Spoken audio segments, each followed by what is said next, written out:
கன்னியாகுமரி மாவட்டம் குழித்துறை மார்த்தாண்டம் சுற்றுவட்டார பகுதிகளில் 1 மணி நேரம் பலத்த மழை பெய்தது. வெளுத்து வாங்கிய கனமழையால் மார்த்தாண்டம் மேம்பாலம் குளம் போல் மாறியது.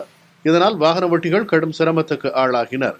முறையான பராமரிப்பு இல்லாததால் மழைநீர் வடிகால்கள் அடைபட்டு தண்ணீர் தேங்கியதே இதற்கு காரணம் என புகார் எழுந்துள்ளது.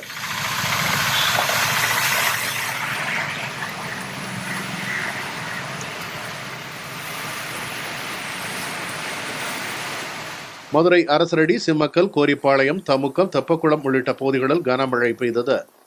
இதனால் சாலைகளில் மழை நீர் பெருக்கெடுத்து ஓடியது. மேலூர், கருங்காலக்குடி, எட்டிமங்கலம் உள்ளிட்ட பகுதிகளில் இடி மின்னலுடன் கனமழை பெய்தது.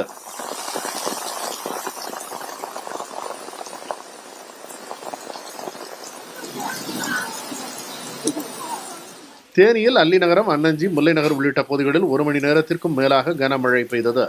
வெப்பம் தணிந்ததால் மக்கள் மகிழ்ச்சி அடைந்தனர்.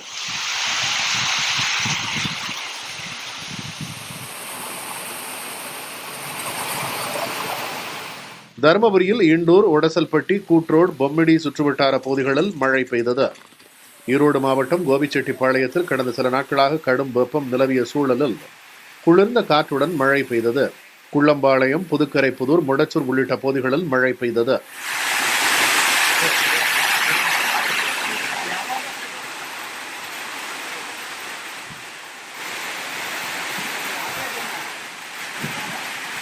இதேபோல் புதுக்கோட்டை மாவட்டம் அறந்தாங்கி, திருப்பத்தூர் மாவட்டம் ஆம்பூர் சுற்றுவட்டார பகுதிகளில் பெய்த மழையால் குளிர்ச்சியான சூழல் நிலவியது.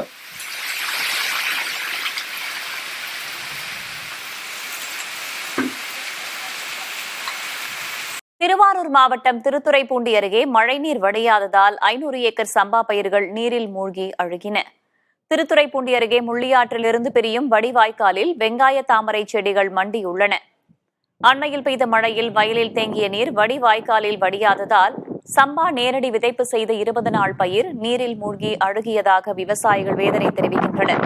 வடிவாய்க்காலில் மண்டியுள்ள வெங்காய தாமரை செடிகளை அகற்ற விவசாயிகள் கோரிக்கை வைத்துள்ளனர்.